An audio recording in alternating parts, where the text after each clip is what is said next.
Reality Check with Rios. This is my second interview with this person. Third interview, actually, because I didn't press record when we started right now. Didn't get the audio the last time. That's me messing up and the trials and tribulations of trying to do your own thing. So trying to get better, learn from my mistakes. But we got Scottie here from Suburban LA. My dog. Let's go. Glad to be here. I'm excited. We just had a 30-minute conversation. Not 30 minutes, but like a 10-minute conversation that was hella dope. We was finna warm up. We was getting into it. We was getting into it and didn't record that. Last time he was here, didn't record the audio. So just bear with me. I'm getting better. Trying to be more professional, but here we are. So happy to have you here, man. For the second time. Yeah. Third record. Yeah. Bro, you gotta understand, I really for whatever reason, I rock with somebody. I do this shit all day, every day. Honestly, honestly, God. I appreciate it. That's why I double back so fast. I'm like, let's go. Because I want it to be here for sure. I want this to come out. I really appreciate it, man. I really, really do. Where you coming from? Actually, we sponsored Walk Good LA, which is my boy. He actually hit me and was like, yo, I want you to be one of the main sponsors on there. So we did like a 5K, which is like 3.5 miles at Kenneth Hahn. Oh shit. Yeah, which was super duper, so that's uphill dope. Also, that's hills and everything. Bro, that hill killed me, dog. That hill killed me. That's hills and everything. It was People fire, really though. don't realize how big Kenneth Hahn is. It's huge. Kenneth Hahn is a huge park. It's huge. It's a lot of land. And I was walking. Well, Asia, she runs our wifey page. She in the background over there. And I was sitting there and I was like, yo, all this, they could turn all this land into like a little... wait. Wifey page. Yeah, we have a women's page. Really? I didn't even know that. Yeah. So we have our food page, our women's page, and our Los Angeles page. Bro, the overarching... This dude right here, man. Our wifey page does more numbers than our women's page. I bet. Yeah. Our women's page is reaching like, what, 12 million right now? Suburban Wifey. Yeah. 12 million? 12 million impressions just on Instagram. Bro, so the thing, and I have to give her kudos, right? Because when I first started it... Next time you're going to bring your ass on camera. Just know that.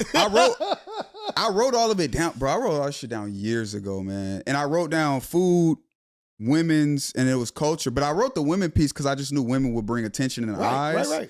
And it's done that, but she's taking it to a whole nother editorial. Well, there's more women in the world than men. Yeah, 100%. And men are in love with women, so... But it's just crazy because I knew I had to involve the women's side.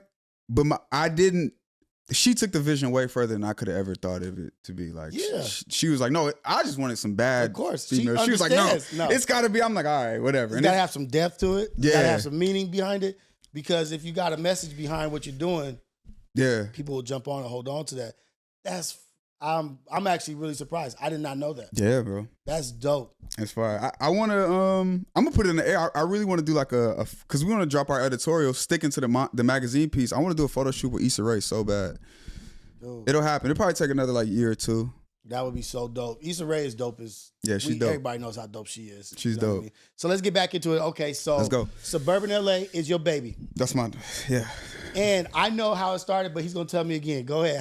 How did it get going? So I'm gonna take it all the way back. I'll take it all the way back. And this time it's gonna be real in depth. So I grew up South Central Inglewood. It was like my two spaces. But my mom did a beautiful thing when I was young, and she took me to school in the Valley. She took me to a charter school. Okay. And at this school, they used to on all the bumper stickers it said, "Can your child spell entrepreneur?" Right. That was like their whole thing, was teaching kids how to be entrepreneurs. And so what they would do is let us rent out, or they let us start a business. Okay. And I think it was fifth period on every Wednesday, they'd let us rent out a classroom, and we'd rent our teacher's classroom. We'd use real money. We'd come up with whatever the product was, and we'd sell it. So me and my so it's teaching you economics stuff. Like, I don't know. But yeah, but that's really what we're missing right now. Absolutely. Okay, go ahead. Absolutely. I mean, at one point I wanted to start a charter school. I've been so in depth with just this side of it, but as I even think back on that story, like as I think back what my purpose is, and I'm starting to figure out what's the impact, like that was probably the most impactful thing that ever happened in my entire life. Damn.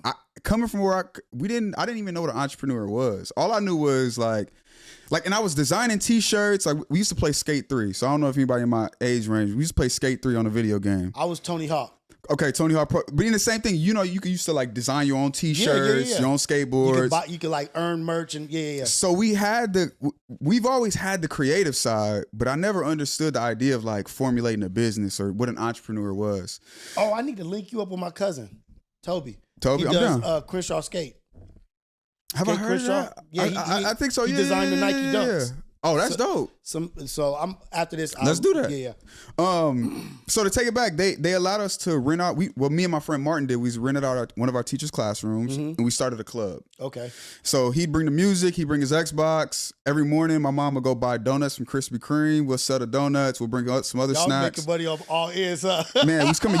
We charge you to get in, and we was like really the coolest kids on the campus because like every Wednesday we used to have this club, and it was like. It was just hella dope. Everybody else was creating like T-shirts, and one kid had a recycling business which killed it. But we had this club called Tyrone Manjaro Snack Shack, and that just really snowballed this idea of just being an entrepreneur. Right. You know what I mean? So fast forward, I graduated from middle school, went to high school at Frederick Douglass in LA. But at this point, my mind has been expanded. You know, they say. I think as Thomas Edison said, the mind's like a rubber band. Once you stretch it, it can't go back to what it originally was. Yeah. And so when I came back, I joined this program with this guy named Queon Martin. It was an after-school program. He owned a magazine called Carter Magazine. And he allowed me to write in the magazine. He allowed me to host one of the events for the magazine. And so I think that mixed with what I had experienced at this other school. That's so crazy just to think about. That he had you host. Granted, this is 9th, 10th grade. 10th grade. So you're 15 years old hosting an event. And I'll take it back because Craig is who got me into that program, right? One of my best friends, Craig. But when I touched down in 9th grade, we started a clothing brand called 99 versus Dope. And that was in 9th grade. And so the whole idea was like, it's the 99, which is the majority, versus just the dope, which is the one. And we wanted to be the dope. Yeah. We was posting stickers up everywhere. If you know me from my school, you know we was the kids. You was active. We was active, like really trying to get it. Like you were not content with what was at all. You were trying to build. That's crazy. But I've seen people like that, and it's rare. You know what I mean? But you see it in people like, oh yeah, that motherfucker's gonna do some shit. Man, I appreciate that, but I don't know if I could I just think that like the way my life was set up, bro, it was just a divine thing where like it was put in me. Like I seen it, you know what I mean? And I'll go back even further because. What's the common denominator of all this stuff? The common denominator? Yeah, everything you've experienced. Me? Okay, let's go, man. The common denominator. It is you. Now, but you got me thinking. And God and the universe, how things work. For sure. But you got to also give yourself grace, but also give yourself credit. Yeah, for being 99 versus dope. Nigga. Like you're the dope. I appreciate that because I think I run from. I think the whole theme, even if our last conversation, man, which I think I said here, like again, we've recorded this a second time. I think God wanted me to get that for me, honestly. Now that we're sitting here talking about it, but because He wanted me, like, bro, there's some external things, but it's also you too, right? And you got to accept you. You know what I mean? But again, I go back, bro, like my cousin was in the NFL. Okay. And so he was the first person to, like, he pulled up to my crib in the hood in like a Bentley. And so just all of these things. Yeah, I'm like oh, these are the possibilities. I get in a Bentley. What's that song? Cat Daddy? I used to hate that song. Bro, I hated that song. We get in the Bentley. I'm like, man, this shit hard. This shit go. It sounds different in the Bentley. Yeah. And so all of these things, man, learning entrepreneurship, seeing money, you know what I mean? And then Queon Martin allowing me to host, all of these things just started to warp my mind as a young man. And like, I'm so thankful for it because without it, like, bro, I don't know. I got tons of friends and family who's like, you know, they just not on shit. It is what it is. And my life would be on that same path if it wasn't for any of that. I feel like I jumped a lot, but after hosting that event, that Carter magazine, I wanted to start my own magazine. And at this time, it was like this trap lifestyle going on. A$AP Rocky was big. T.I. was popping. It was like coming out the trap house. Yeah. Mind you, I'm coming from the Valley, straight off from the Valley in middle school. And I'm like, yo, these niggas is talking about this trap lifestyle. I was like, I'm trying to live suburban, bro. Like we doing it wrong over here. Yeah, I saw what they do out there and how they living. You know what I'm saying? It's crazy. I remember a time there was this little white kid. He pulled up. He was like, yo, you see that car? He was like, hey, this is a truck. It's 100, 200,000. He's like, so much room space. And bro, I'm in middle school, dude. Yeah. Come to think of it, now I'm a grown man. He was showing me a G-Wagon. Oh, shit. You feel me? And I'm like, at the time, I'm like, no, fuck about this. Fuck about this lunchbox ass truck, nigga. But then I think back, I'm like, bro, these young kids was my classmates. They had G-wagons, horses, tortoises. You know what I'm saying? They had different shit. Their baseline was different. So when I come back to my hometown, I'm like, oh, we doing it wrong. We talking about trap lifestyle. These niggas is talking about 401ks and living suburban. They got multiple homes. You know what I'm saying? And the space inside of a G-Wagon. Bro, I'm talking about middle school. The niggas talking about the space in the back of a G-Wagon. You see the third row, the spacing? And we young niggas, and I remember him telling me that, which is so crazy. And so I was like, you know what? Let's call it suburban lifestyles, because we want us to live suburban. That's the whole idea. Right. And that was really where it started for me. You know what I'm saying? We really was copying articles off of Complex. Okay. And like Vice magazine. Yeah, we was literally, bro, we had a blog spot. We was literally copying and pasting that shit on our website. Hey. Just starting. And it just grew from over there. But it's been a long ass journey, dog. It's been over 10 years, bro. It's just crazy. So, but that's dope, because a lot of people have an idea. A lot of people have a baby product that they started with that they ditch. Yeah. You know what I mean? Because they're not open to letting the product evolve. You know what I mean? Like, you may see it as one way, like, oh, I just want this to be strictly just a magazine. Yeah. But you've allowed yourself to adapt to what the reality of the situation is. Like, you know what? There's an opening here that, like, this could fit here. And when you're willing to evolve and grow, that's how your business becomes successful. Yeah. And so adding the wifey, and because that's a huge demographic. Yeah. It's a huge demographic, and you could go anywhere and everywhere with that.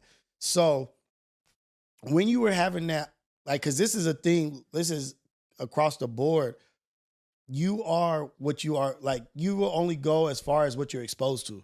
Right? Yeah. Like, if you don't know that something out there exists beyond what you're boxed in, you won't ever thrive to get outside that box. Mm-hmm. So you living your life just with your mom and just naturally how it progressed, you saw outside the box. So basically, like, in reverse, you were outside the box and then you came inside the box. Mm-hmm. Where everybody else playing in this sandbox, like, hey, you know there's some shit outside this sandbox? I'm like, bro, you know they got slides? You know they got slides and all this stuff? Yeah. Who was receptive to you telling them that? Was it a lot of people, or was it a few people that were like, Scottie, you fucking tripping, dog? Or they was like, wait, what? You see what Scottie doing? Let's go. I'll be honest with you. I feel like I've never had one of those journeys where, like, people didn't necessarily like, oh, you tripping, or you didn't believe. Like, everyone was like, another one of my gifts probably I'm thinking is, like, I've been able to sell people on a dream. Okay. You know what I mean? I have just now maybe developed the leadership skills to hold a team together.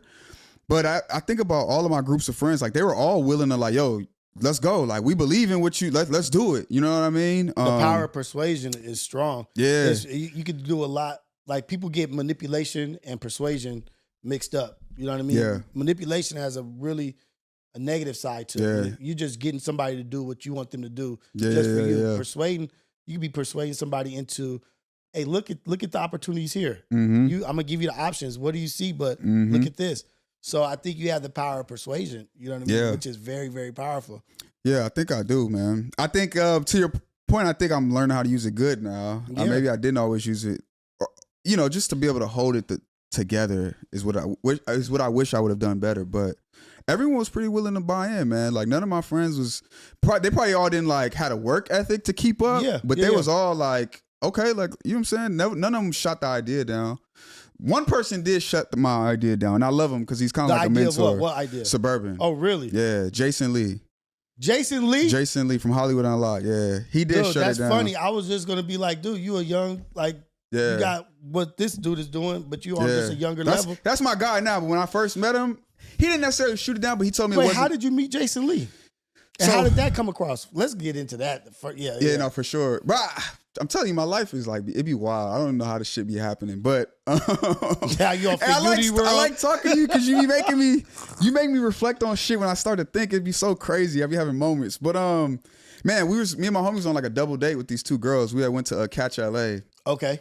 And we was walking around, and then there's you ever heard of Rocco's in Hollywood? Yeah. Yeah, it's a gay bar, and the girls and my boy was like, man, this shit be turned up. But it's famous though. Yeah, it's famous though. Yeah. But I'm like, gay bars, that's probably not where we should be. Yeah. But they, the girls, we were like, all right, fuck it. So we walk in there, and I'm already studying Jason Lee. The night before, I was watching his Big Boy interview with him on Big Boy. He talking about how he wanted to sell his company, whatever. I walk in the bar, Jason Lee's over there. So I'm like, oh, fuck. Like, this is... The breadcrumbs in the universe for you that you tell me about are crazy. Ridiculous. So I walk up to him. I'm like, yo, I rock with you. I know you want to sell your company for $500 million, blah, blah, blah.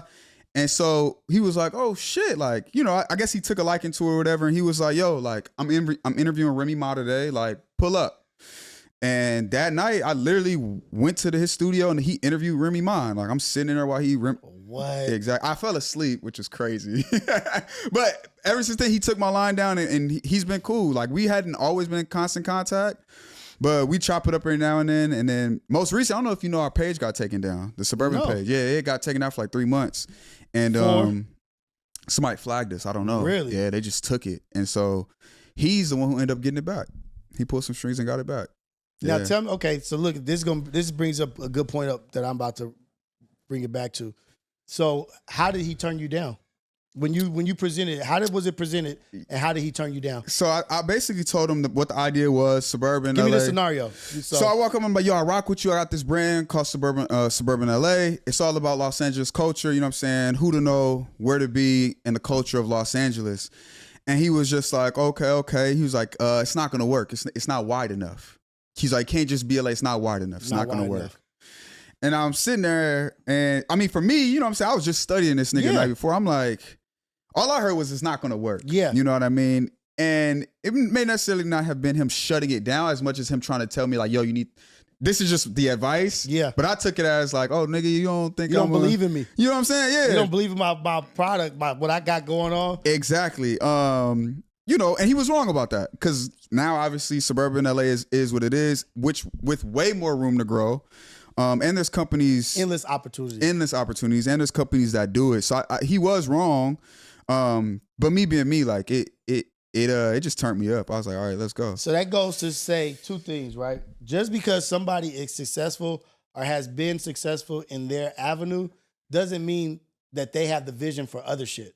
Oh, for sure. You know what I mean? Like, just because you're successful here doesn't mean I need to take your word for this, like it's just all end all. Yeah. Right? Yeah. Then what I really want to commend you on, which is a lot of young brothers don't have the patience or the ability to just chill, because you could have burnt that bridge right there. Oh yeah, for sure. Like, you don't know what the fuck you talking about, dog. I thought you was cool, you fucking mother. Yeah. You could have went there, like, you trying to shut down, I'm a young black man, you trying to keep me down or whatever. Yeah. And you could have went off the rail and burnt that bridge. Yeah. But the importance of not burning bridges because of whatever your outlook is of what somebody says, you can have a whole different misinterpretation of what they're saying. Yeah. And now Suburban LA is in the position that it's in, and you have a great asset in Jason Lee. Yeah. I don't want this interview. What can you do? What you gonna do with this, Scottie? I'll throw this your way. You know what I mean? Like being able to be in a position where it's like, hey, I got too much on my plate. Who's got a plate that I could throw this on? Or just being there, just being able to like, just be in rooms, man. Like I've been to some of his private events and just being up. Like I went to an event, might have been last summer. I'm sitting right next to Floyd because he's good homies with Floyd, and so that proximity, you know what I mean, and just and it's crazy because I don't even think that I could give myself the credit to say like I knew on paper what those traits was, like the ability to not burn a bridge. Yeah. But innately, I knew not to do it. You know what I mean? But now that I'm older, I know like I can say to the next young man like, yo, no, this is a law. Don't do it. Before I just something my gut, you know what I'm saying? Just trial and error. But looking back, like, yeah, you never want to burn bridge. You can't burn bridge. People think that this is such a, and we could say music industry, you could say Hollywood, production, film, media space.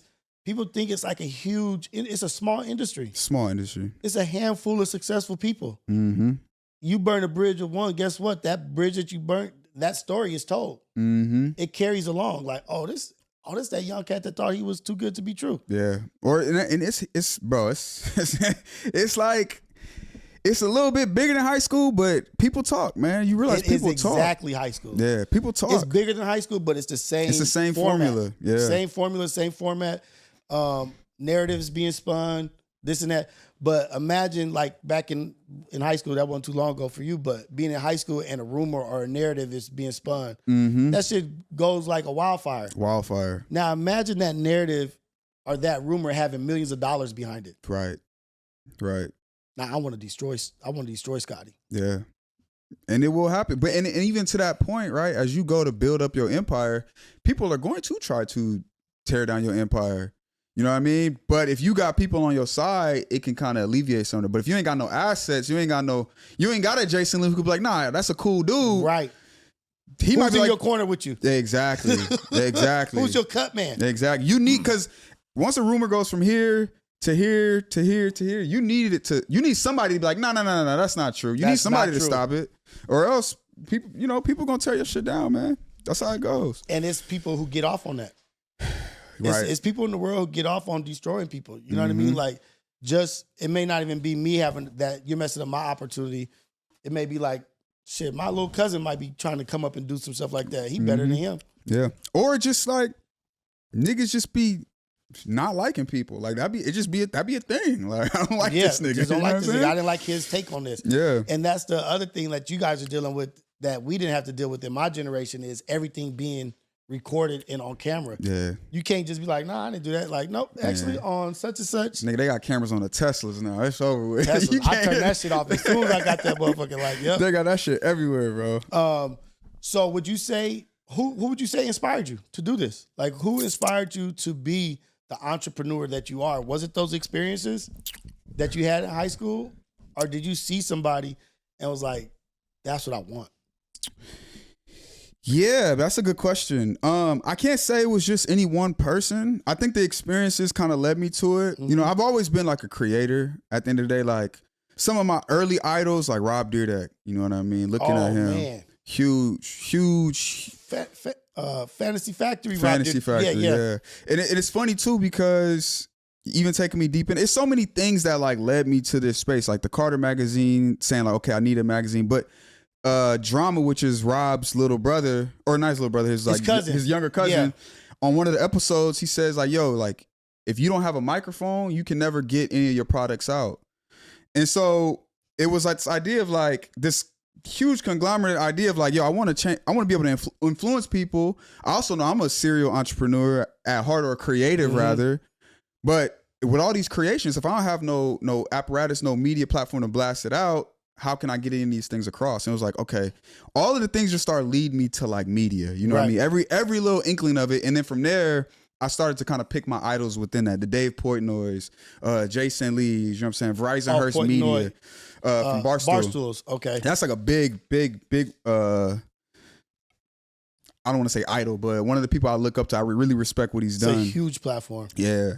And I love Dave Portnoy. I feel like what he's done coming out of Boston is what I would love to do coming out of Los Angeles for sure. And he's, what I want to say I don't want to say controversial, but he's had some takes that people don't agree with. Yeah. A lot of takes that people are like, I'm never messing with him. Yeah. But I don't think it has stopped him from being him. No, not at all. And it's crazy. I find myself kind of like having a little bit of Dave Portnoy because I look to him and I kind of want to take that same path in a lot of ways. So I may come off and rub some shoulders wrong. But sometimes I stop like, bro, he's white. Mm-hmm. Like, hold on, you're black, hold on. You know what I'm saying? But at the end of the day, like, to get to the certain levels of height, I feel like you have to be a little provocative, a little fuck it, a lot of people not gonna like you. But if you got, like Dave, he has, let's say he got 10 sponsors that love him, they each give him $1 million a year. What are we talking about? The power of hate. Let's get on the power of hate. Let's talk about it. It's crazy. So that pendulum swings both ways. Yeah. Floyd Mayweather, everybody bought tickets. Us, we love Floyd. Of course, that's our person. Like, yeah. But people hated Floyd. Yeah. They wanted to see Floyd lose. So bad that they'll buy a ticket. They'll buy tickets every time he fights. 100%. Just at the possibility of him failing. 100%. So like any attention is good attention, right? If your name is ringing bells is good. Like Dave Portnoy, whatever, he may have haters, but those haters are helping him. That's it, bro.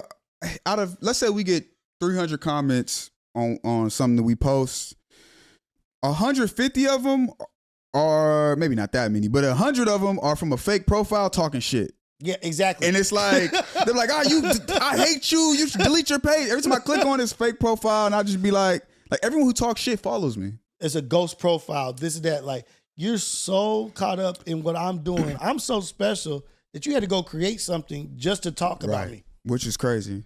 It's not crazy. It's crazy. It's crazy for them. Crazy. It's crazy in two ways. It's crazy for them to create that, right? Yeah. That's what they get out of it. But it's crazy that you have that much energy or influence in a certain direction that somebody feels that this is necessary to do this just to say some shit to you. Mm-hmm. Like it like, whoa. You have to do reflection, look in the mirror like, no, you do. Like, oh, I'm on some shit.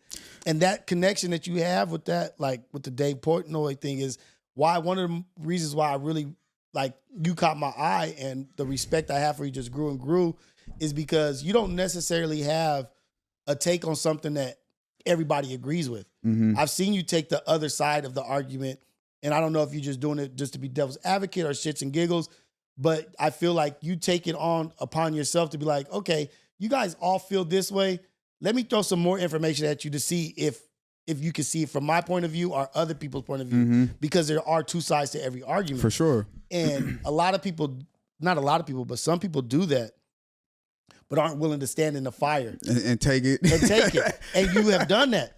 I've seen you go on the viral way. Yeah. I've seen you go and confront people, or not confront people, or people want to confront you about your Long Beach position and how that take was or whatever. But I respect the fact that you're like, this is what I said.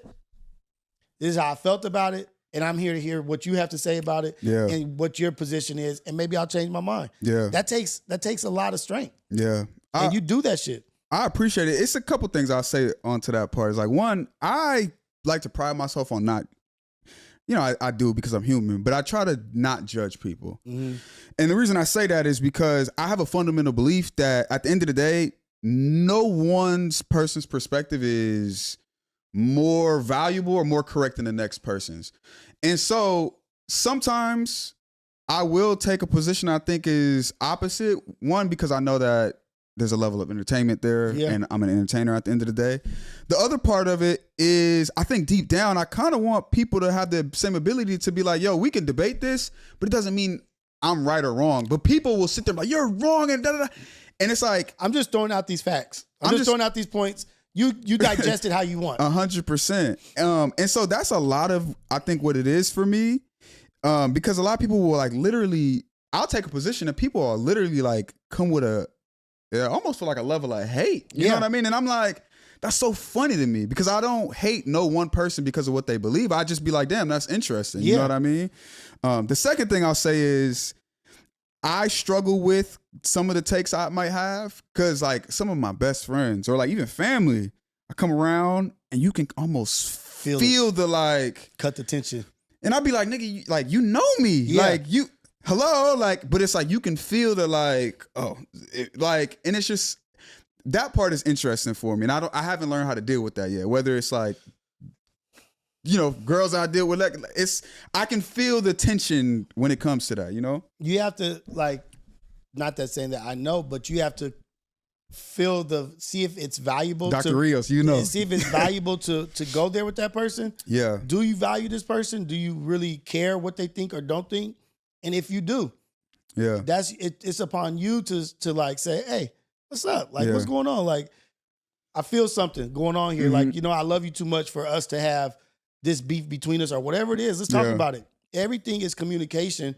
And just because I say something doesn't mean that we can't sit down and break bread with each other. Yeah, no, 100%. Like, I can have a different outlook, but my outlook may be from what I've experienced in life. Mm-hmm. Your outlook may be from what you experienced in life. But if we don't come together with our experience and our communication, how do we fucking grow? Yeah, you can't. You can't. You become stagnant. You start killing the root of a relationship. So it's up to you, like what you value. But also, if somebody can cut you off are feel a different kind of way about you just because of something a position you took on something without trying to get that tells you that's everything tells you need you a to know lot right about there. a person. Yeah. Like you're not even going to ask me about it or even try to get to a further level or a further understanding of why I said that. Yeah. You're just going to you done. That's a like good maybe point. I was never that important to you. That's a good point. Maybe you never really valued me how I value you. Yeah. And so sometimes you got to appreciate people who exit themselves out of your life. Yeah. Like that. Oh shit, you did me a favor. I don't need that kind of wavering love. Yeah. So that's a good point. So we talked about the media being a personality, right? Mm-hmm. Media influencer and a media personality. Mm-hmm. Do you feel you're either? I think I am leaning into like the influencer wave. You know what I mean? Definitely are been an influencer since you've been in ninth grade. Nigga. Yeah. Yeah, for sure. You've been influencing people. You've been persuading people. It's crazy. One of my boys told me, he was like, bro, you always been like a trailblazer. I think I'm just now accepting it at this point. Per our last conversation, I was thinking about a lot, like what does a media person do? And I think that they're the storytellers for our whatever it is that they're covering. I look at myself more on that influencer wave, but more than that, I look at myself like artist, man. Mm-hmm. Like I don't look at myself like, I never wanted to interview people. I always wanted to be interviewed. Mm-hmm. And I think now those lines are blurring because now like everyone's kind of doing interviews, but I just tend to look at myself more like an artist, you know what I mean? Or a creative. Okay. And so everything I do is kind of stemming from that rather than like being a Stephen A, you know what I mean? Or somebody who reports on a sport or whatever the genre may be. So to answer that, yeah, I think influencer entertainer is where I'm like submitting my stamp. You think about like, okay, yes, you are an influencer, right? Yeah. Social influencer, you have social media and you are influencing people on it. You've just taken it from your everyday to a bigger platform. Mm-hmm. Media personality, you have a personality that people are intrigued to either like or not like, but they're watching. Yeah. So like no matter what, they like it or they don't like it, they're paying attention. Yeah. And I feel both of those things are needed for a brand. Yeah. You know what I mean? Sometimes people have a personality for their brand or they have an influencer for their brand. Yeah. You're all encompassing right now. Mm-hmm. You know what I mean? Like you are all encompassing. At some point, you're going to get your business is going to grow so big that you can't do everything. Yeah. Have you started looking at other people to help grow your brand? Like for sure. Bro, this year was like so there's two fronts of it. Obviously like people who do back end things, and then front facing, like being a personality like I am. Earlier this year, we had a team of like a team of what, like 8 people, 10 people, something like that. 10 people. But man, life put belt to ass this year. And like again, like it's just my ebbs and flows of just being a leader, an entrepreneur, and just learning. Yeah. But again, so for those of you who don't know, Suburban operates as a media company, events, audio and video, which is like podcasts and everything like that. Editorial, so our newsletter, blog, social media, and then products. Okay. Right. So we did have somebody running our newsletter. We had 2 writers actually. I had 3 people over on social media. Asia's still there, obviously. Events, we had different event partners, and then products. I tried to put one of my friends over products, but that didn't necessarily work.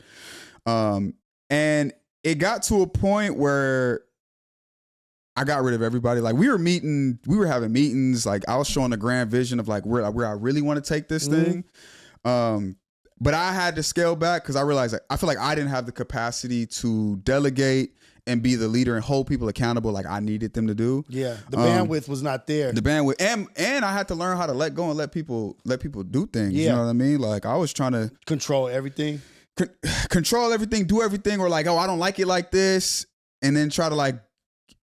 They might do it, and then I'll go over and add on to it or redo it, and it's like, yo, like, let them set the screen. You just get the ball and shoot the shot. Like, I'm coming off the screen, like, why your foot not on the line? It's like, nigga, like, take the fucking screen and shoot the shot, nigga. Like, nigga, roll off the screen. Yeah, I'm mad because it's like, you know what I'm saying? And I had to learn, you know, just even seeing different businessmen, like, bro, things go wrong all the time. And you can't be like, why that camera not right there? Like, it's like, you can't do that, dude. And so I had to go and learn that.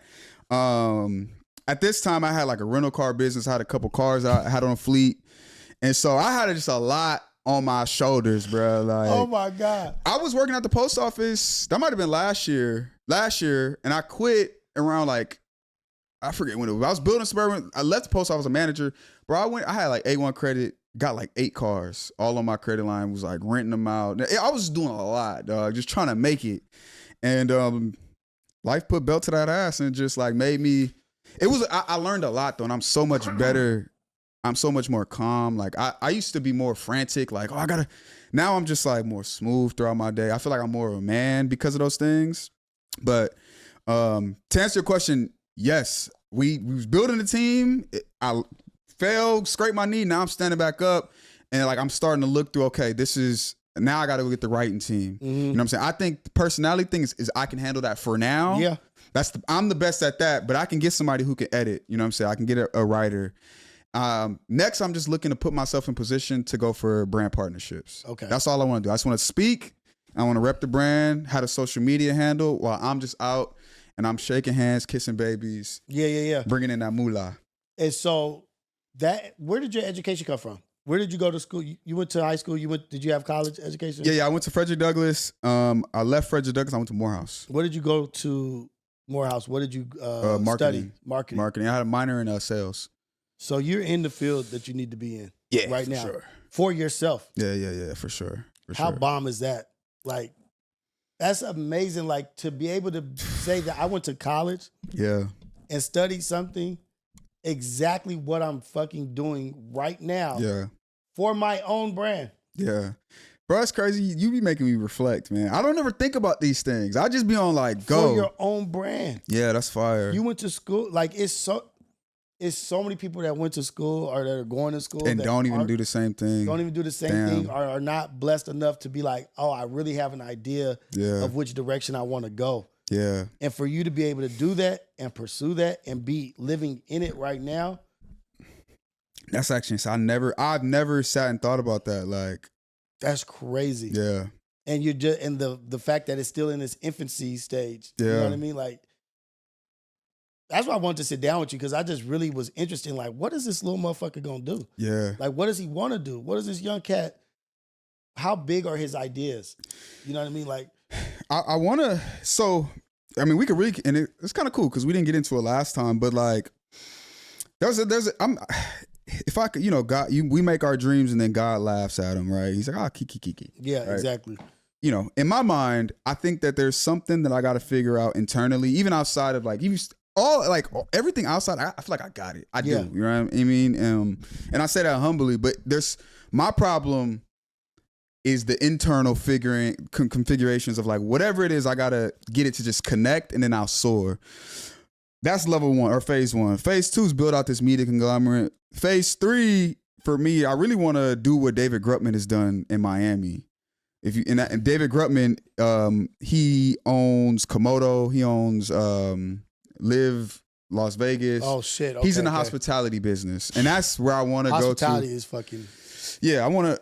So like, my whole motivation, a lot of it is just like, I just want to be fly. I want to pull up in like a Rolls Royce with like a fly, pretty chick, and I want to hop out. You know what I'm saying? Valet take my keys, and it's like we own the restaurant, and it's like fly as fuck. That's like a vision of mine that I have. So that's in the back of my mind. Maybe I'll never get it. Maybe I do, whatever. But I would love to own like some crazy restaurants, like fly ass restaurant, 5-star restaurants. That's phase 3, 4. And then the last phase is just like real estate. And just be a grandpa with some horses, some pigs. Did I see you posting some stuff about Bitcoin, crypto? Are you into crypto? Yeah. Bro. So I had a crypto portfolio that I built it up to like 60,000. Okay. And I had a mentor, took that whole 60, invested into this. I probably can't, I'm not going to say the company because it's a huge lawsuit over it right now. So I don't want to speak on it, but I invested like 60,000. I had a bunch of Ethereum and Bitcoin into this, forget what it's called. It ended up being a Ponzi scheme basically, but we put the 60 in there and they was paying me weekly. Yeah. So I got these rental cars, that shit bringing me money. I got this crypto money. I'm touching like 15K a month. I'm bought my first Benz. I'm like, man, I'm rich forever. And again, that's when belts start, like, life just start putting that belt to that ass, man. The crypto shit crashed. The dude who we invested with ended up taking all the money. Yeah, Damn. cars start crashing. I can't explain to you like how the whole world, like, I went broke before 30, like 100%. You need to read that poem, If. Yeah, you tell me. I'm gonna check that out. Rudyard Kipling's If. Ronnie Clifton, If. Okay. Rudyard Kipling, he's the dude who wrote Jungle Book. Yeah. Read this poem, If. I'm telling you, your mind will be blown that this motherfucker wrote that shit in 1890. Damn. And it's about like just basically being a man, standing up on what your values, your virtues, losing it, and building it back up. Like, you're gonna read it and you're gonna be like, damn, I didn't even know I had that shit in me. Damn. It's like that. I've done that. I'm living that. I'm gonna check it out. Read it, and it's so dope. If people have broken it down and taken like the 4 lines by 4 lines by 4 lines and added different values and virtues to that script, that line. And this is what this meant. It's so good, dude. If I'm gonna check that out. So you have built back up from losing. You didn't give up. Nah, I didn't. I almost did. I had a lot of conversations with my mom, just crying and shit. I definitely had some moments, man. I ain't gonna lie. But I didn't give up, I guess. Yeah, not even I guess. I didn't give up. I kept going. I had moments where, like, I hit the ground, I laid down for a week, 2 weeks, whatever it was, and was like, shit. And then, I just kept fighting, man. I think God just, like, when he see that, he comes through, bro. And I can't explain it. That nigga comes through. You can't help nobody that don't want to help themselves. You can't help nobody that don't want to help themselves. Do you know the significance and the gravity of the position you're in right now? With Figmunity World, with this, like, you have your brand and you still have the freedom to be on another brand, all while still marketing your own brand. That's such a blessing. That's such a blessing. Like, I couldn't even, because that's such a blessing. I was even thinking of that. 2 times a week. I have it's 3 times. I'm on there 2 times a week. 2 times a week. Yeah, I'm on there 2 times a week, which is so crazy. Like 30,000 views per episode. And it's 60,000 views. And it's beautiful. I was going through the comments the other day, like an episode that I wasn't on. 180,000 subscribers. Yeah, nuts. Bro, you gonna make me shed a tear on this motherfucker. Cause it's like, I'm grateful, man. I can't. If you go to my house, there's a piece of paper that I wrote down, like, just my life and how I want to play out, how I want to be an entertainer, all of these things that I wanted to play out, people that I wanted to meet. You know what I mean? There's a dude named Stilo Brim, right? He owns a restaurant here. I wrote down, like, yo, I want to meet this dude. That's another dude from Rob Deerdick, right? The brother that was on there. The black dude. Yeah. I wrote down, and all these people I studied, and I'm writing these people's names down. Jason Lee, Stilo Brim, like, and I have somewhat of a personal relationship with him now. And, like, I can't explain this shit. I used to listen to AD, like, you got the juice. You got the juice. Now I hit AD like, nigga, what's up? Like, what you doing, man? Yeah, all that shit is so crazy to me. It's like insane. I can't. It's actually insane. Do you give thanks? Yeah. Because once you realize what you have and where you're at and the significance of it, you have to give thanks and be grateful for the position that you're in, because you have. I don't want to say you landed like, just like a cat lands on his feet at all times. You've worked to get to where you are, but the decisions you have made have paid off. Yeah. Do you relay that message? Do you give back with that message? Do you talk to anybody? I know you have a little brother. Yeah. Do you guide him through communication? Not telling him exactly what to do, but like, hey, look at what your brother's been through. Yeah. Like, use this life as an example, or use my trials and tribulations as an example, because when you're blessed how you're blessed, I think it is a responsibility and accountability of yours to pass on those struggles, those failures, the successes to the next generation, or not even the next generation, but to people around you. Are you doing that? Man, God's huge. He sent me here twice for a reason. I swear to God. No, the answer is, in short, is like, no. Okay. That's the bad news. The bad news is no. The good news is I've been on this spiritual journey, and up to this point in my life, like, bro, my life has been, I gotta get the money, I gotta get the hoes. Like, that's been my life. After this last year that I've been through, it's like, I've been asking myself, like, yo, I've been, even this morning, the event we went to, right? It was like 400 people. They charged $50 each. Oh, really? she'll tell you, my first mindset is always like 35 times 50. Yeah, damn. I'm brushing my teeth this morning and I pulled out my calculator and I was finna do it. And I said, you know what? Don't do it. No, I was like, because you stop thinking money. What's the impact that they have? Right. And so I'm in the midst of brainwashing myself and changing how I think about going about these things. And now I'm not there yet, but you know what I mean? I am trying to take those steps to like start giving my brother that impact. Mm-hmm. You know what I mean? Because you're right. At this point, I have a story to tell and I've been through some things and can kind of guide people. And so I think going forward, that is my thing of like, yo, what's the impact you can have on people? You know what I mean? What is the message because now you have a message. You don't got an excuse no more to keep talking about, yo, 100,000. Right. That shit is surface level to you now. Right.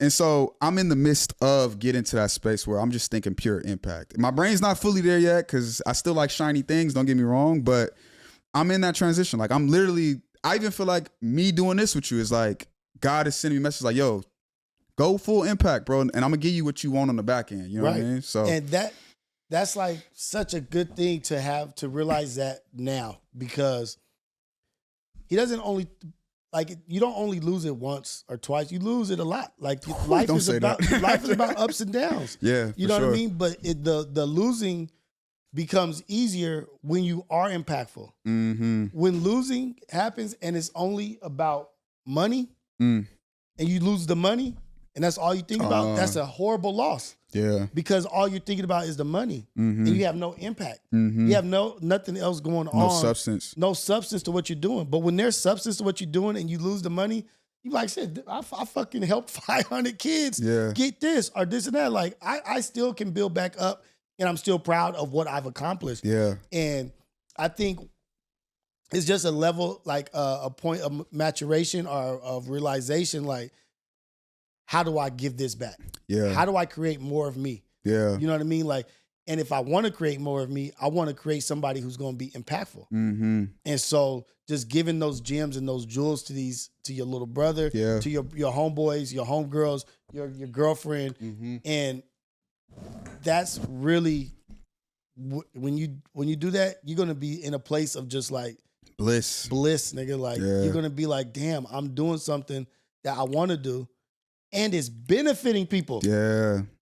Crazy. Crazy. So I'm headed there, man. You are, man. And I think as you grow, as I grow, as we all grow up under this new thing that we're doing, it's new to us. And we're starting to realize how powerful it is. Mm-hmm. You got politicians going on podcasts. You got people using streaming for this and that. Like we're in, and on the West Coast, you have finagled your way into the premier forefront of what's happening on the West Coast. Yeah. Suburban LA. Yeah. Which is crazy. It's so crazy, man. Like even I think when we met, people wasn't coming up to me. Now I go places, people coming up to me and shit. Like that should be, I'd be like, damn, like it's real life. Like shit real. Dude, I told you, my wife had posted something of yours, Suburban LA. I was like, babe, you know Scottie? Yeah. She was like, no, I know this page. He has some good stuff. My wife is 40. Yeah, you know what I mean? That's and she crazy. reposting it. Yeah, that's dope. On her story. And it made me so happy. Yeah. Because I was like, I hadn't met you yet or whatever, but I was just like, this is a nigga that be around. Like, you know this dude? She was like, no, but I was like, babe. And then when you were coming, I was like, remember when I asked you if you knew Suburban LA? I was like, he's coming to do an interview. That's fire. She was like, what? That's fire. Yeah, like that's fire. And I've been paying attention, man, and I really respect what you got going on. And even how you handled yourself back on Fig with DW, Keen, and the whole little like camaraderie shit. You know what I mean? Like like the little pissing test, piss contest or whatever, like the little light skin, dark skin shit. Mm-hmm. And you did well. Yeah. Like I was like, I gotta get this nigga over here and talk to him. I'm stubborn, man.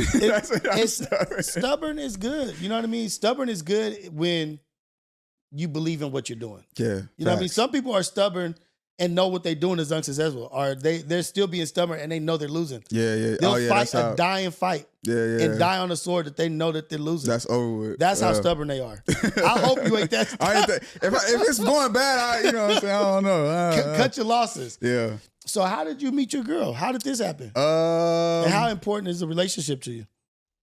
Man, I'm working through that. She was what happened? We met at my birthday party. Really? Yeah, we met at my birthday party. I don't even remember if we were like flirting in the DMs before that, maybe.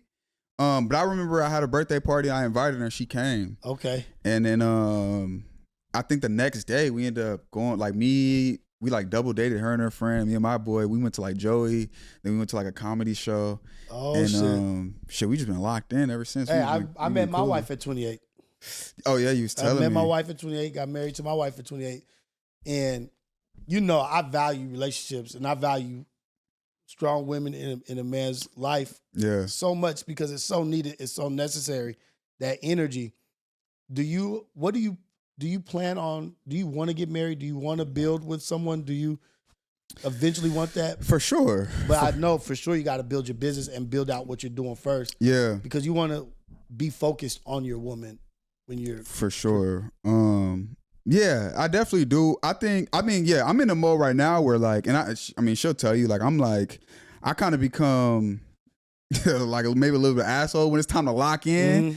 But I think it's like, I feel like use this time to build out what needs to be built out, because then this can support, you know, a relationship on the back end. You know what I mean? I grew up in a house. It would alleviate some stressors too. You know, I grew up in a house like where my step pops like necessarily didn't have all of the financial or just wasn't the necessarily like the strongest head in the household. And I seen the repercussions of that when you're dealing with a woman who's strong, like headstrong, and she'll bulldoze over you. You know what I mean? And I've never, maybe even to a negative aspect, like I've never wanted that. And I've always fought against that. Like I never wanted to be talked to or looked at or even had to deal with the back end of like not having your shit together as a man. You know what I mean? I seen just a man, period, even when you're out of a relationship, like it's more expensive when you broke in America. Like, you know what I'm saying? So I always like, I got to get some type of success, whatever that may look like for me, some type of revenue. And at least, my mom always tell me, at least be able to take care of yourself.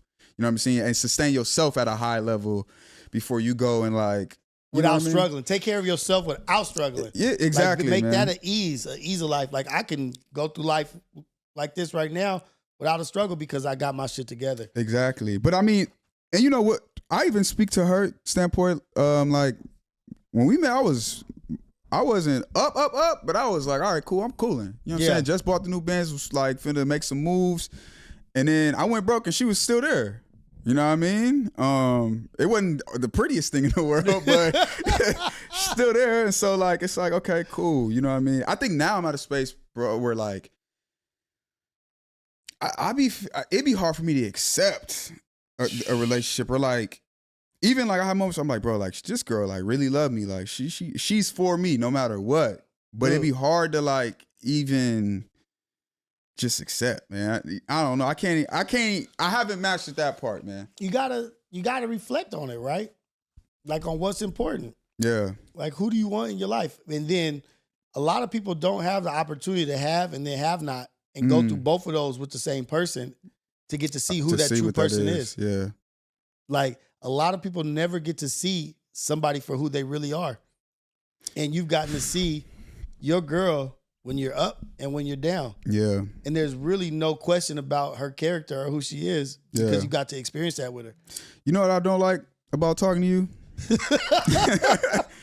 You make it known that, nigga, if I don't get it right, it's my fault. It's nigga, your fault. You got everything. You done seen it. Nigga. If this shit don't go right, it's on you, nigga. It's on you. But it's a blessing, though. Yeah, you know what sure. I mean? Because even if you're not ready, you know what I mean? At least you realize it and you can say it and you can speak to it. Yeah.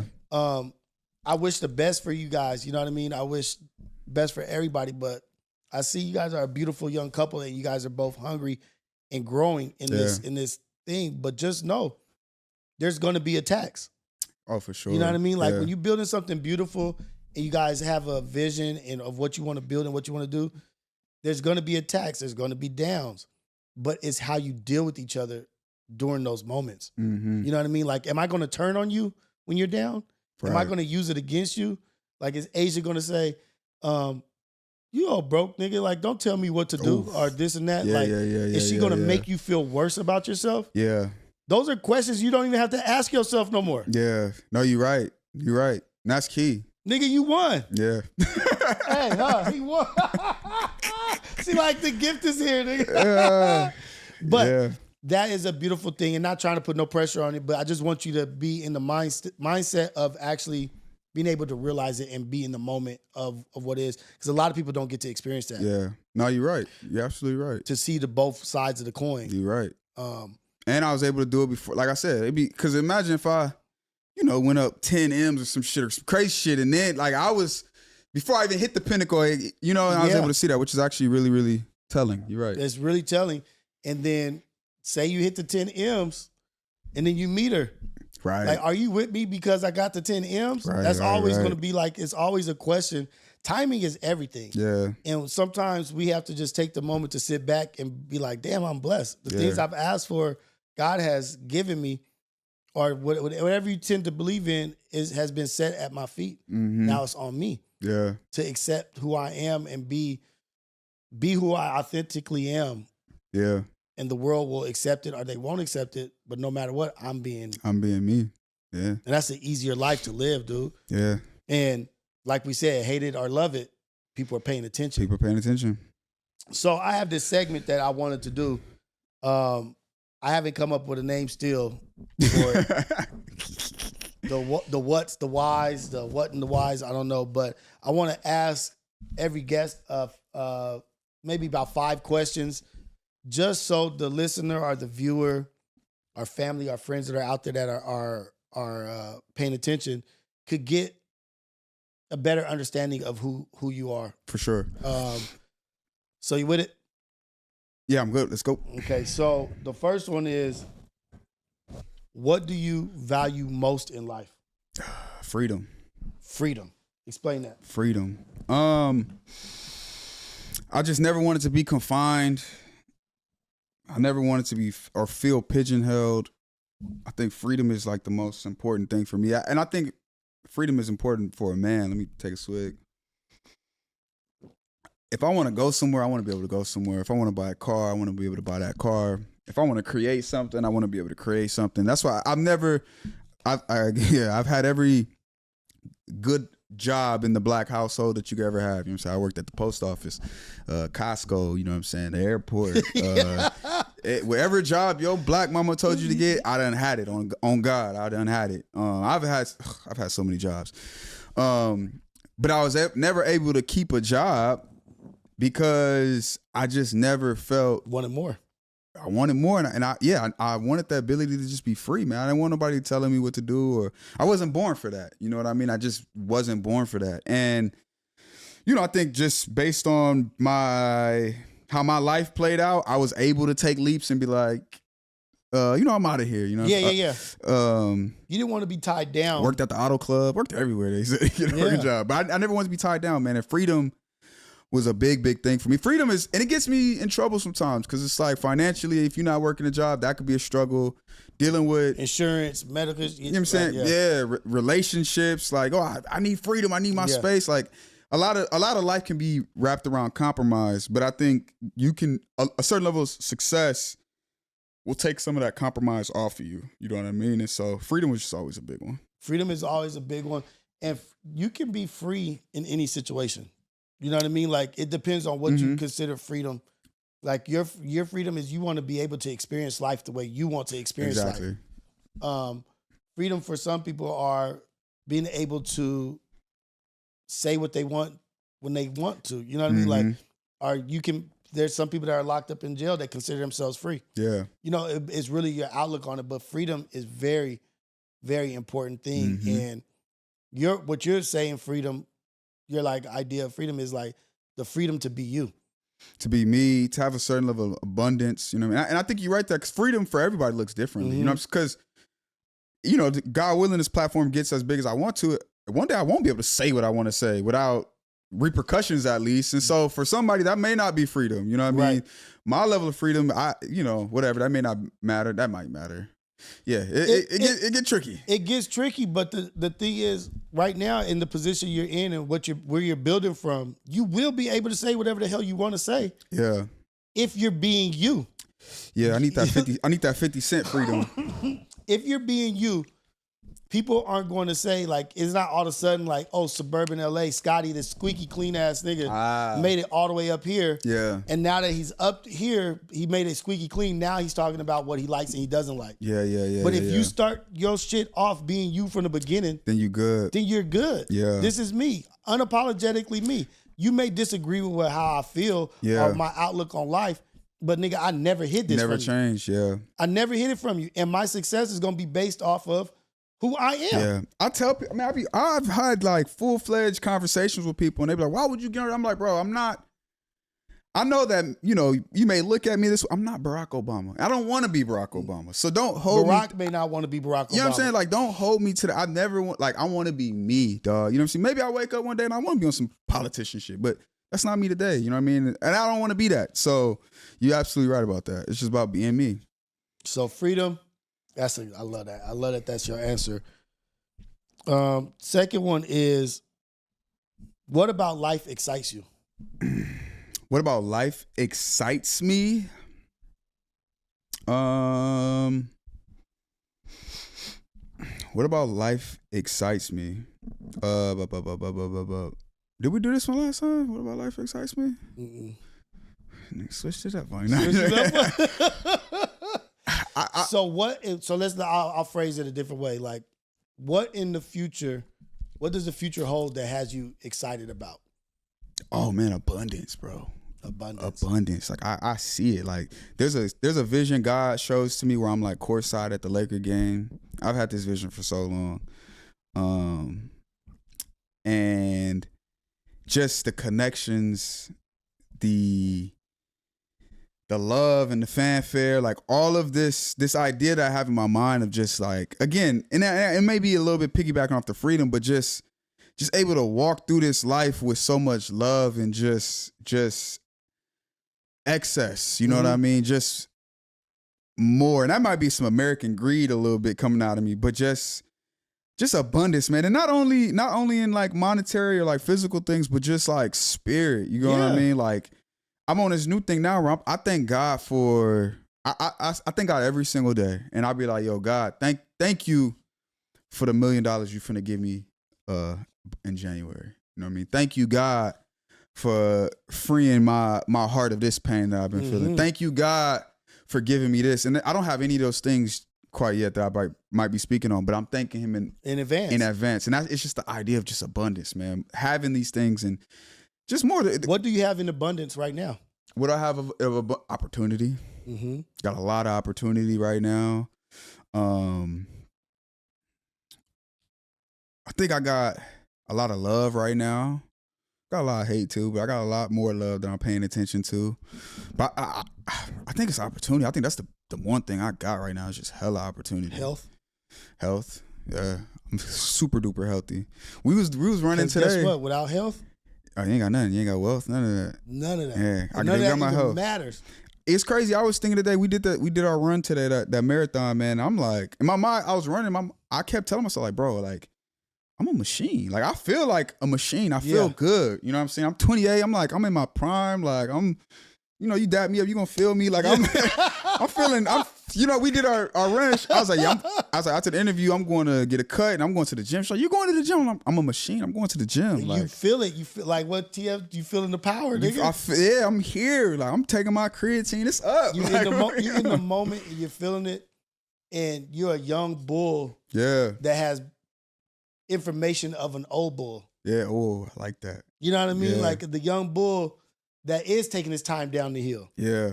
He knows he can get all the cows. He knows he can rush down there. Yeah. But he's actually taking the advice of the old bull, or he's more knowledgeable than the other young bulls. And to be in that moment, to be in that arena of self-awareness of your possibilities and your capabilities in life. Yeah. No, you're right. I think I've taken on the idea of like, yo, it's all here for me. So I'm no longer like trying to rush and get it. It's just like, I understand that doing it the right way will make it, moving efficiently will make it come faster than just trying to rush to it. What they teach us as a kid? What was the tale? Oh, the tortoise versus the hare? Yeah. You know, you're right. That shit's so real. It's ridiculous how real that shit is. Like, those folks that shit is so real. Bro. But it's, man, I have a YouTube channel, and the last message I gave last Monday was like, I've been focusing on my appearance and like grooming. Okay. And the bigger idea of that is, I want to slow. I used to like if life was basketball court, I was play like Russell Westbrook. I just pew pew pew pew. But now I'm like, yo, let me like D Rose. I done tore my shit. Let me stretch. You know what I'm saying? So like even things like now where like when I go to the gym, I used to take my shit off, throw them in the back seat. Yeah. Now I pop the trunk, dust my shit up. You know what I'm saying? And I'm just slowing the shit down. You know what I mean? I'm not perfect. Sometimes I rush, but that's been my whole thing of just like, yo, groom yourself, take care of yourself, slow this stuff down, because. And I realized, so now you look at them older people, they be taking their time. You know what I mean? Don't jump out the truck. Don't jump off the tailgate. Just sit down right. Taking your time. Let's go fuck your knees, your back up. Yeah, and for what? For what? For what? 2 seconds? Yeah, I would say that's it. You jumping in that traffic, you only gonna get there 1 minute earlier. And it's like, I'm learning that, man. I'm learning that for sure. Good.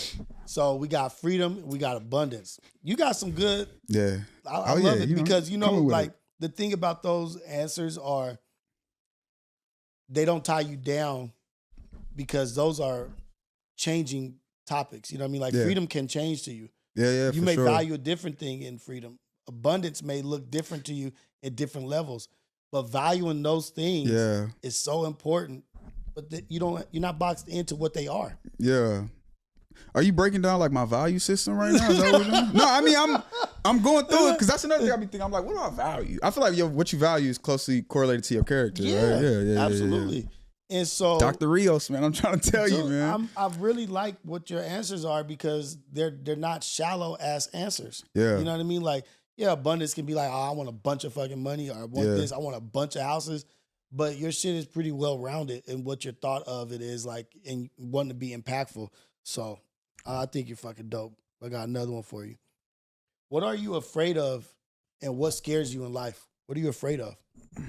Damn, what am I afraid of? I feel like that one, it be changing from day to day sometimes. I think I'm going to give you a good one. What am I afraid of? What do you avoid? I think it's the same from before. Like, I think I have a fear of like people seeing me for who I am. Some of my maybe some of my flaws. Who are you? What is it that you're afraid of them seeing who you are? Of what? Just some of my imperfections, man. Like, or maybe some of the things that I'm insecure about. What are you insecure about? What are your imperfections? Not being wealthy monetarily. You know what I mean? Mm-hmm. Yeah, for sure. Like there's periods, bro, where like guess what? If money's got guess what? They know you're not wealthy monetarily. They already know that. Yeah, but I think me accepting it, right? And then accepting that other people may know that. You know what I mean? Like there's moments where like so what I'm saying is it's not even about other people. I'm starting to sweat and shit, man. Golly, man. Shit. It's not about other people. I don't think it's about other people seeing who you are or them accepting who you are. I think it's about you accepting who you are. It's tough. That you're not wealthy monetarily right now. Yeah. But it's coming. Yeah. In abundance through freedom. Yeah. So I see what you did there. You have to accept who you are. It's tough. Your strengths, your weaknesses. Because guess what? Without either of those things, we don't have Scottie. Yeah. Who is a very important figure, who's a very important person to a lot of people. But you have to get to the point where you are coming out your house, chest out, shirt off, like, nigga, this is what y'all getting. I don't understand. It's tough, bro. It's tough. I can't, I'm working on it. Don't get me wrong, but like, it's tough, man. I don't know. It's tough. It's certain, like, bro, yeah, it's tough. Again, like, earlier this year, was that earlier this year? maybe last year, I don't know. Whenever I lost my whip, right? And so all the cars I was renting out, I was starting having to use, I started to use a Prius, one of the cars I was renting out. And so obviously I had somewhat of a name. And I don't give a fuck when nobody says a Prius is an amazing car. Right. But just to show you how the fear of like, yo, I'll pull up at the party. Oh, they see me in a Prius. No, nigga, they not seeing me because I'm getting dressed, switching on my clothes, and car come by, you know what I'm saying? On my mama, like, because I don't want nobody to see me, like, and I'm, Oh shit, bro, this is a real fear, like, I'm in that motherfucker, you know what I'm saying? Or, you know, there's times where I gotta go, like, if money get low, nigga, I go hop on Amazon Flex real quick, deliver, but I'm in the thing, and it's like, niggas, but, oh, it's that, my little car, like, I don't want you to, like, I don't want to expose what I'm going through. And I think it's because deep in my heart, I know that this is not who I want to be or who I'm destined to be, but it's a period in my life that I got to go through to get to this. But during that period, like I don't want to lay on this cross and let you see all my flaws. And I feel like you're going to stone me for that. I don't want you to see me being like you. Damn, that's deep. You think that? I don't want you to see me being a normal human being. Oh God, no! You're right, and that's not okay. But I don't want you to see me being a normal 28-year-old going through the normal struggles of life. Man. Guess what? I don't like that. Y'all don't understand. Like the back of my, all this shit is beating right now. Like I don't. And I mean, I'm working through it, man. It's a confidence thing. It is whatever it is, bro. It's crazy because I can admit, like behind the microphone, I could talk about this shit. I don't mind spewing it because it's truth. And maybe this is the impact that somebody needs, but like that shit be fucking me up, Doc. You ducking and dodging and hiding, and doing like this. I be like for people who don't even give a fuck about you. That's the crazy thing too. They don't even care about you. Some may, and if they see you ducking and dodging, they be like, "Hey, nigga, you ain't gotta do that." Like this. But you're avoiding things, avoiding people, avoid being seen to people that ain't even worth you making an extra effort to do shit. Bro, we was in the club once. I should tell you, we had a club. We got us like a free section or some shit, and then like Ty Dolla $ign came and they moved us out the section. Yeah. So they put us like right on the outside of this section. I freaked out. I ran upstairs and shit because I did not want to be seen. Like I felt like that's embarrassing. Like that's like. You know, whatever level of insecurity that is, I'll take it. I don't give two shits because that's what my heart is. You know what I'm yeah. But I'd be like, nah, Doc, I'm not with that, Doc. I can't do it, man. And that's I can't do it. But look, bro. that thing can be a driving force for your success. No, it absolutely is. It can be a driving force, but guess what? That shit is gonna manifest into something else when you get that money. I think whatever God got on me. He's not even gonna let me get out of it until I get over it. That's how I feel like. Guess what it is? It's because it manifests, and then it's. But what is it? What is the bottom of it? Accepting reality. Reality, who you are, which is a dope fucking person. You're not dope without the whack shit. You're not dope without the whack shit. Yeah. Like the dope man, the nigga with all the bread. Like being broke made me. Like, you know what I mean? Like the nigga, no one gets anywhere with a perfect story. Yeah. It makes your story bunk as fuck. Yeah. If you just had it all the time, like, oh, you just been served through a silver spoon. Nobody wants to listen or pay attention to that person. Yeah, you're right. And it's funny too, because I'll go look at like pictures from like 3 years ago or 4 years ago when I was like pretending to have money. And I look at me now, I'm like, nigga, this thing was broke as fuck. Like, everybody knew this nigga, the chain fake as fuck. But guess what? The nigga that looks like he has the most money is usually the one struggling the most. Yeah, wealth isn't unseen. It's not on what you got. It's not on what you got. And also, guess how much energy is wasted in trying to look apart, trying to assume apart, or trying to be apart. Ty Dolla $ign got a spot like, I guess I got to go, nigga. Big Bake take Little Bake, huh, nigga? You know what I mean? And then Ty Dolla $ign know you forever. Like, I remember that little nigga. Yeah. He was in the club. This shit happened. But guess what? That nigga kept partying. Right. That nigga was still up. Nigga, like, he didn't let that shit break him. Yeah. He was still Suburban LA fucking shit up. Yeah. And it's things like that because you also got to remember that some of these things turn into stories. Yeah. No, you're right. That when you 40 years old, you telling this story. Nigga, let me tell you about this time, nigga, with Ty Dolla Sign, big dog me. Yeah. And it's just a moment. Mm-hmm. There's a moment in history that don't even exist no more. Now you own that club. This one's a tough one for me. But you're right. But this one's I don't know. It's a tough one. It's tough. So I say this. That's what tough. if you duck and dodge and get back in behind your car like this, right? Like in your in whatever car you in, because you get dressed. Well, don't want now I'm cool now. But we decent just now. imagine though, if the moment you did that, your blessing drove right by. Right. That's true. Because you worried about some stupid shit. That don't matter. That you worry about some stupid shit. And that's the crazy thing, because I know it does not matter. I know it don't matter. And I can compartmentalize like my fears versus like, nigga, some dumb shit. I can, but sometimes the emotion can get the best of you where you like. Anxiety is real, nigga. Yeah, man. Anxiety will have you acting up. Like, I didn't know I was afraid of heights until like I was doing set lighting and we was in like the rafters, like pulling lights and tying off shit.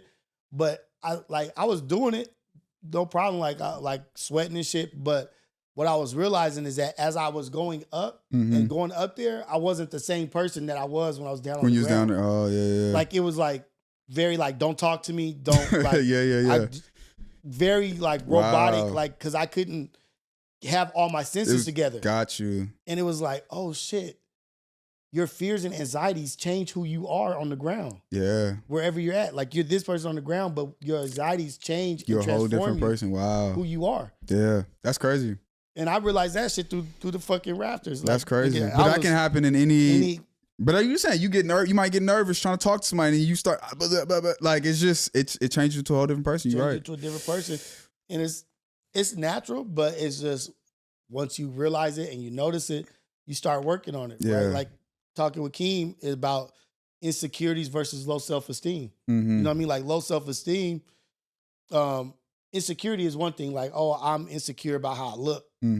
But it becomes low self-esteem when you let the way you look stop you from going into a room. Yeah. Like your low self-esteem stopped you from an opportunity. Your insecurity, you could be insecure about some shit like, damn, I don't like the way I look, but fuck it, I'm going. Yeah, no, you're right. But low self-esteem will stop you from entering that door. Okay, my next question. I love. Man, change next question. I love this. It's tough. I fucking love this. You got this, man. You got this. Woo! Okay. What are you willing to sacrifice your life for? Who are you willing to sacrifice your family? Life for? A little brother, my mother, my sister. The family, man. The family is everything. It's probably top 3 reasons why, I want to do what I'm doing. So you have a brother and a sister? Yeah. Between my step pops and my mom's brother and sister, that was like my immediate family that I directly grew up with. Yeah. My real pops, that nigga got like 21 kids. Really? Yeah. So he got hella kids. I probably met like 16 of them. So. Damn, you met a lot of them. Yeah, I met a lot of them. Yeah. Older, younger? I'm the second youngest. It's Justin's my youngest. Then it's me, Raphael, Summer. Yeah. And it goes up from there. Yeah. Is Pops out here? No, he's in not Riverside. He's on like Monrovia or some shit like that. Yeah. So does that affect the way you want to have your family? Like the way you want to have like the kids that you want? I think so. When I was younger, I used to say stupid shit. Like I was like, I want to have kids with like multiple different women and shit, of like different races. I used to say shit like that. And I think back, like, kids looking different. Yeah, I think a lot of that could have been because of, I think maybe that. But it doesn't. I think on some childish shit, maybe that. But it hasn't had no real like, I want my family to be hella close. Like it didn't do that for me. Not when I think about it. But do you want kids? Yeah, I do want kids. I don't want kids until I'm like 35 or some shit like Smart. that, though. Yeah. Smart. I don't want no kids no time soon, man. Because guess what? When I had kids, I was 24. Yeah, 24. My first child. But just growing up, having kids, like, so 18, 13, and 9, right? And those gaps in between, I've become such a better parent the older I got, the more patience that I got. to where like my older son, JJ, like, nigga, I owe that nigga my whole life. Like, nigga, you don't gotta worry about shit. Yeah. Because you grew with me. Yeah. We matured with each other. Do you feel like he got the short end of the stick? Oh, absolutely. You know what I mean? But he got the short end of the stick in certain areas, whereas he's more savvy, more street smart, more independent. He has other capabilities that the other two don't. From there's perks and cons to everything. Yeah. But my oldest son is the reason why I have my wife. Yeah. My oldest son is from a previous marriage, love his mom to death, amazing person. I fucked that relationship up. I take full responsibility. But my love for my son and my love for wanting to have better for him led me to praying for my wife. Yeah. You know what I mean? Like I prayed for someone to come in my life that will put my son before me. Dope. You know what I mean? And that's completely what my wife Ayana has been from the moment she's walked into my life. That's she's fire. Been there, and she's pretty. I asked that on the back end too. Yeah. You know if you could just please add that. Please add that. But it is so funny that because as like 25, 27, 28, 29, you taking your kid to school, kindergarten, and you see some of these older parents and the kids that are with them. Everything's organized, everything's together, like pickups is scheduled, like just through life, they have a different outlook, a different tool in their tool bags. And they're able to give their kid maybe 100%, to whereas you may be like, I got 70 because shit, I gotta do this. Yeah, oh, what? This is, and so I see that with age comes more patience, more understanding, easier to explain things as to being like, oh, no, don't worry about it. Like, just, you're in a rush as a youngster. So I think that's very wise of you to you already talked about, like, wanting to start being serious in a relationship when you've built out your thing. Like, this is more solid for me to be able to focus here, but also, like, nigga, I want my shit together when I have kids. No, for sure. So I can focus. A lot of our babies don't get that 100% focus. No, for sure. And even, I mean, something like, I picked up this off of Asia, like, I look around, like, all my homies got kids. Man, everybody got kids, but I'm like, ain't nobody married. See? And it's like, I never even thought about that since she put that in my brain, but I'm like, damn, like, we got that shit backwards. Like, get married, then have kids, you know what I'm saying? I mean, at least that's what it say in the Bible. Right. You know? And, like, get married, and, like, get married means, like, be financially ready to take care of a family. 100%. Build a real family. Build 100%. a real family. Build a real safe space to do these other things. But sometimes we look at shit and we devalue it with the words that we use. Baby mama, or you want to have a baby, or this and that. Like, oh yeah, I got a kid, or this. But it's not like valued in the sense of like, do you want to do what God put us here to do? Yeah. To produce. To choose a child that's a miracle just by being born. Every time a woman gives birth, it's dangerous. Yeah. You know what I mean? Like, they're risking their life just giving birth. But then the seed that comes out is one of millions. Yeah. Like the gift of life. And so, like, not to get too deep into that, but like the woman's body, and I feel for women and I pray for them. There are women that deserve to have children that can't have children. Damn. You know what I mean? Like, and I hurt for them. Because it's such a beautiful process. And even for men, like, men could jump and do whatever, but like, even a woman breastfeeding a child, right? Yeah. I don't know if you know this, but when a woman breastfeeds a child, the saliva communicates to the woman's body through the nipple what they need, or what they need more of. Damn. It'll communicate if that child needs more vitamin C, more this protein, more this, and the woman's body will start producing more of what the saliva told them that the baby is. That's lacking. Insane. That's crazy. I never knew God that. created some amazing. That's insane. Like, if you think about that, like on that level, like, but not to get too deep into that, but I didn't know that. That's crazy. It's dope, but everybody should have the opportunity to have a child or raise a child, and not even if it's not yours. You know what I mean? Like, but it's just a beautiful thing living beyond yourself. Yeah, for sure. Like, that's for sure. I definitely want that. I want to feel what that type of love feels like, to love somebody, to love your. I know that love for a kid is something beyond comprehension. That goes into this question. So we asked, what are you willing to sacrifice your life for? My Who family. are you willing to sacrifice your life for? Yes, I'll say my little brother. That's like my guy. Definitely, my mom's, she lived a lot of life. I don't know if I want to love you, moms, but little sister for sure. Like I would give them everything. You know what I mean? Right. I think I probably just need to do a better job of showing it at this time in my life. But those are my, even my step pops. Like they gave me everything, man. I can't. They gave me everything. Like coming from where we come from and seeing the things that they did, you know what I mean? And like what they've been through, they put everything on the line for me. Like they put everything on the line. Bomb. Everything on the line. Who's willing to sacrifice themselves for you? My little brother, my little sister probably like, my little brother for sure. He's like more giving than everybody in the family. My mom for sure. Them two, them the ones. Hey. Yeah. That's dope. Yeah.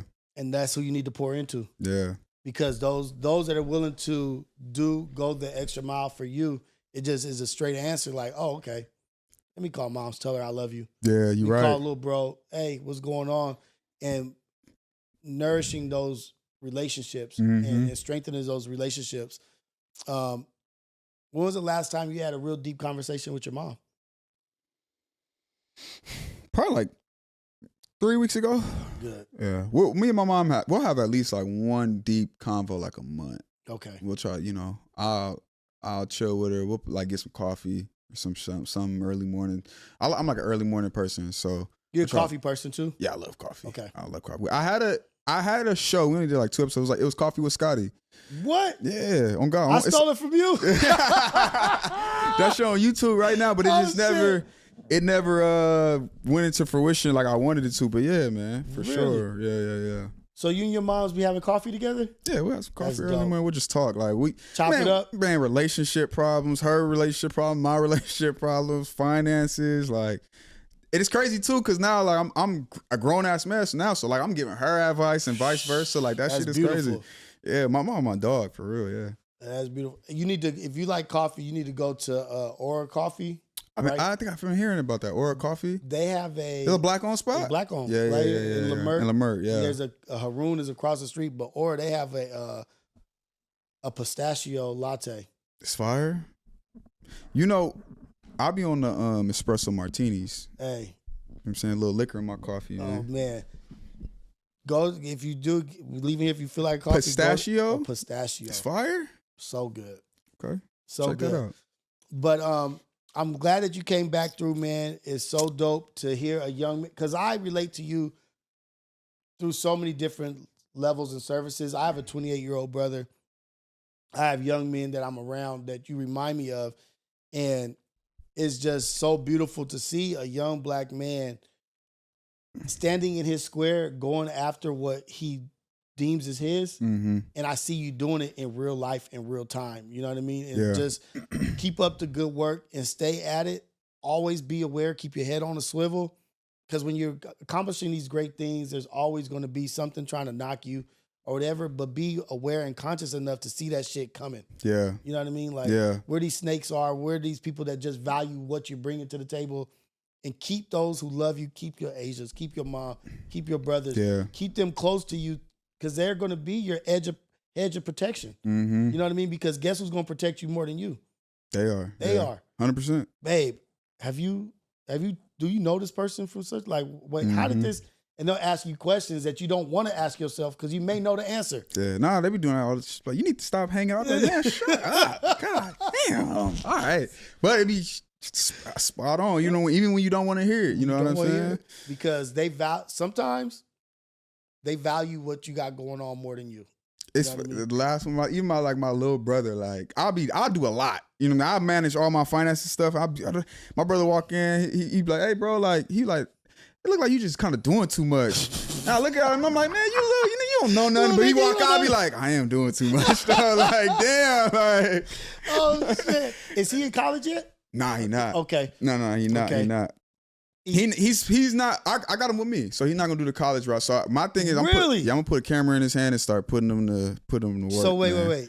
I just gotta train him right. I just gotta get him. Young men, So wait, is he living with you? Yeah, he with me. Yeah, what? Little bro. Yeah, man. Hey, man. That's what's up, bro. Dude. It's my dog, man. This kid, this young black man right here is doing the. Oh man, I'm so fucking proud of you, because I'm cousin damn. But that just really made me fucking happy, man. You know what I mean? Because you taking him under your wings and you're letting him see how you're living and what you got going on, which is going to inspire him to try to emulate or replicate what you're doing. Yeah. I had to get to that spot, man. I feel like I sacrificed so much building a brand that a lot of the young, and he's only 18, you know what I'm saying? It's a lot, but a lot of I didn't do what I wish I would have done. You feel like you missed out on some Hell things. Yeah, especially too, like nobody did it for, my pops was gone. My step pops was gone, so nobody did it for him. He didn't do it for me. You know what I'm saying? And then I didn't do it, but it's like, okay, at some point you gotta break it and start doing the things you know to do. What caused that? What made you reflect on that to be like, no, I got to get on this right now? Was it anything that triggered that? Or? Yeah, bro, I was taking a shower one day, no cap. And in the back of my mind, you kind of know, like, at least for me, like I pride myself on just being smart. You know what I mean? Mm-hmm. So there's certain things like all the homies having kids, it's like, that's just not a good idea. Like I'm just not gonna do it. Not beneficial for me right now. Yeah. And so, I'm like, I should spend time with my brother. Like, why not? It's my little bro. Like, bring him. I'm doing cool shit, but not bring him around. But then one day, like, when I started my spiritual journey with like God and stuff, I was taking a shower and I was like, God, like, what do you want from me? Like, what is it? Like, what's the, not even thinking, I'm thinking selfishly, like, God, what do I got to do to be successful, dog? Like, get me the money. This is my conversation with God. I'm taking a shower. And the first thing that popped in my head was your little brother. It was the first thing that came to my mind. And so I was like, damn, like. Giving back. I was like, okay, God, like, that's what you want. Like, all right, cool. You know what I mean? And so, like, I've slowly started just get him under my wing and take care of him. Right. And so when that happened, did you go up to him and be like, hey, such and such, you coming over here, dog? Like, this is what's happening. Just come with me. I've been told him, I was like, bro, get your little ducats together. Like, get in the spot. Like, come on.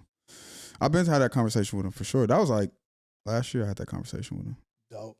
So, but he's got to give him, they attention spans be. Hey, but look, we got to give these. Some grace because look, they went through COVID. Yeah, you know what true. I mean? Like the 18 and unders, they missed a social portion. Yeah. Of like, at a vital time in their life. 18, because he was what? Yeah, that's true. 15, like, yeah, that's 14? 14, yeah. 15. Like, those were at vital phases and stages of maturity and growing. Yeah, like, you're right. They went through like what is it? I know what you're talking about. God damn it. I want to get it. When you what is it when you're a young man, you're a young kid going puberty? Yeah, there you go. Going through puberty and hormones and testosterone. All on the video game. All on video games, all on camera through a teaching, not in class. So they didn't get to experience the way we experienced it. And I'm starting to see some of the outcomes of that. Some of the, they're 18, but they're really like. Oh, they're not. Got you. It's almost like when a nigga goes to jail for 2 years. And come back out, still wanting to wear the same thing and like still. Yeah. And so they went through some shit that we didn't experience. So give him some grace, but you're going to have to do your part. To catch him up. I think even him being out and just seeing certain stuff too, like, because when he out, he see people come, I'm talking to people, and when I have conversations like, bro, this is, you know what I'm saying? Network, get out there, talk. So I definitely talk to him. Okay. Like you said, but I think like you said, you got to catch him up for sure. You got to catch him up because that was a big portion that they missed out. And it's like some social skills. They could be socially awkward in some things, and they're a little bit more worried about what the outside perception is. Yeah. You know what I mean? Because they were inside so much. Mm-hmm. So now when they go out, like my daughter, she's running through here. She's the same way. Yeah. They're more so worried about what people think of them because they were in that room doing this or whatever. So when they go out, they're like, oh, like sometimes you can smoke some weed, get high, you get paranoid, like, oh, everybody knows I'm high. Like, nigga, nobody give a fuck about you. Don't nobody give a damn 100%. About what you got going on.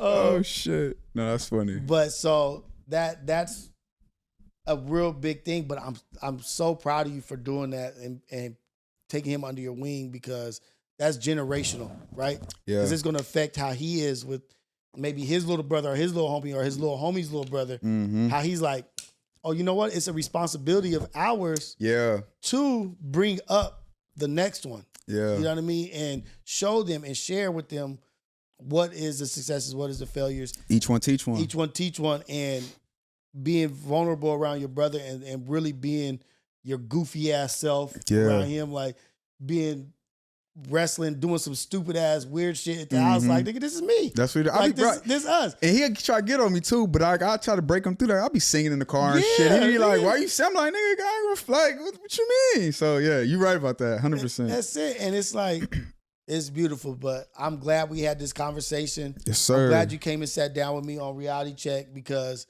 I have even more respect for you. I have a more understanding of who you are. And I appreciate you as a young black man, as a young brother that's really doing his stuff. And continue. I will continue to pray for you. Man, I appreciate that. I'm a supporter in your corner. If there's anything that you need, questions, you just want to chop it up, you want to sit down and talk, you want to, hey, meet me here, I just need some, whatever it is, you got another brother in your corner, and it's a community that we building. I love it. We got to do it together. My brother, I appreciate it, man. Reality Check with Rios. We got our boy Scottie in the building. Good one. And so we'll get our fourth interview cooked.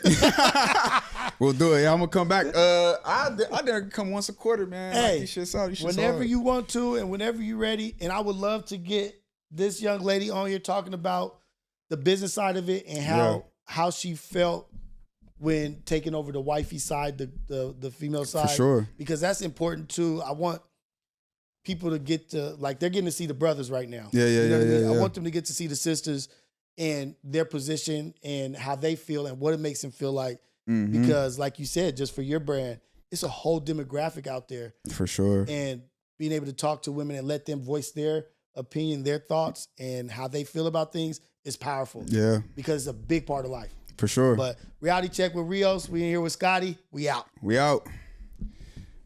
That was a good one. That was a good one. Just as good as the other one.